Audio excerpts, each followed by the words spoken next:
That, all those in favor? Aye. Item 2 is the 22 street construction project AA1 excavating, change order 1. That was tabled from August 23rd. So I wasn't here for that meeting, I apologize, but I was able to look at the minutes, watch the video, and then I also spoke with Marty, who is a gentleman here, to discuss for Sampson. I understand there was a discrepancy on what he believed was in the plans and what we put in the plans, but I think what was missed in the conversation there was during construction, there was a rather significant change in means and methods that A1 proposed and that we agreed to when doing the water services. And in that change, there's a significant reduction in the amount of concrete sidewalk that would have had to have been done. So A1 in doing that saved us about 1,300 square feet of sidewalk that needed to be done, and that would have been work that Sampson would have had to complete. So rather than having, maybe 5 or 6 days worth of work, they really only had maybe 2 half days worth of work with that little bit of curb work. So with that type of change, there's a real loss in the economies of scale. So what we came to an agreement in our conversations was that we would give him a lump sum mobilization fee of $2,500 because we reduced his scope so much.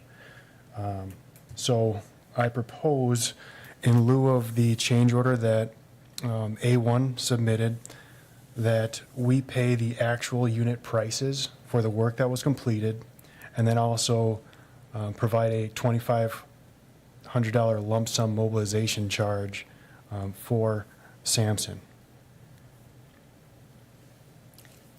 Thank you, TJ, for that explanation. I know you weren't at the meeting, and I'm sorry to put everybody to that work, but I needed to understand, and I wanted to understand better what was in the plans and the detail within those plans. And I just wanted on the record that I don't think that the city was deficient at all in its plan detail. I think that was on the contractor and the sub to find that, and I think they overlooked it. But I think your suggestion is a fair result, given that descoping to the contractor and the sub. So I'm going to recommend that we approve exactly what TJ described, paying the actual unit prices and a flat $2,500 mobilization fee in lieu of change order number 1 that they submitted.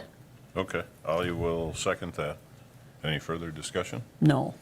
All those in favor? Aye. Aye. Thanks, TJ. Item 3 is make recommendation for the 22 municipal parking ramps here. Sears ramp rebid. Bids were open on August 23rd.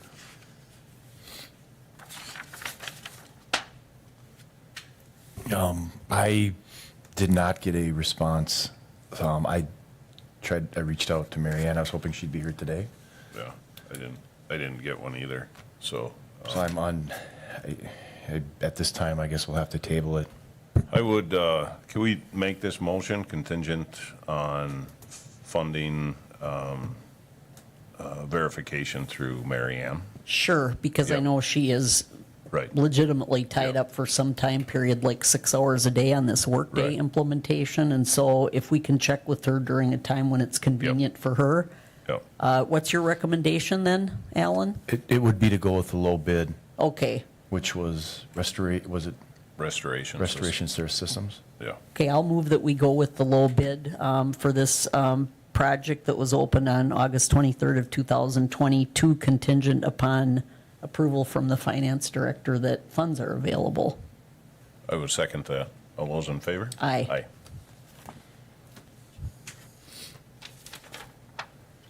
Item 4 is a 22 asphalt paving project A, American Asphalt, pay estimate number 1.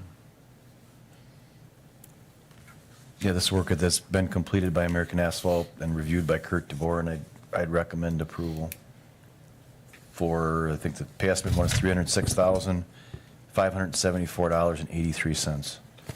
I'll move to approve that. I'll second. All those in favor? Aye.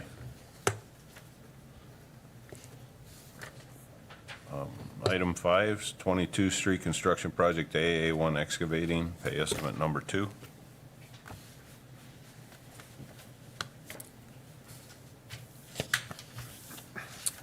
So this is work done on Project A, which is Burrick Campus in Bugby. This was reviewed by the inspector, Brian Pettit, and recommended for approval. The total pay estimate is $220,732.50. I'll make a motion to approve pay estimate number 2. I'll second that. All those in favor? Aye. I'll move to adjourn. I'll second. All those in favor? Aye. Aye.